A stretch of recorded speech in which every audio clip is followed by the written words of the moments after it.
chapter 7, 24 to 35, which is well worth pausing and reading on your device or in your Bible.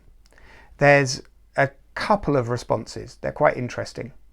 First of all, there's a group of people who are really warm towards Jesus. Even though some of what he says, if you read it, it sounds quite harsh and direct.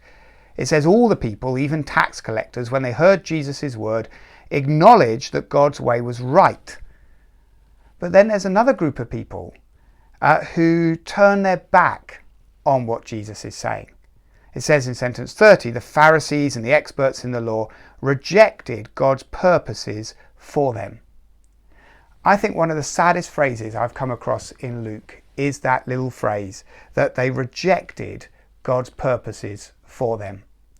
That a God of love and a God of compassion and a God of goodness and forgiveness, that a God who in Jesus was beckoning them back into a relationship with him, and it says they rejected God's purposes for themselves. They refused to accept God's plan for their life.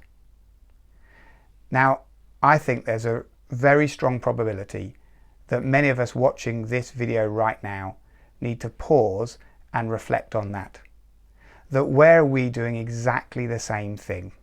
However you label yourself, spiritually as a Christian or not or whatever, are we actually rejecting God's purposes for ourselves? He's beckoning us and we're saying no. And so what I want you to do is just sit in a couple of minutes quiet and allow God to highlight to you where you need to take your no and turn it into a yes when it comes to his plans and purposes.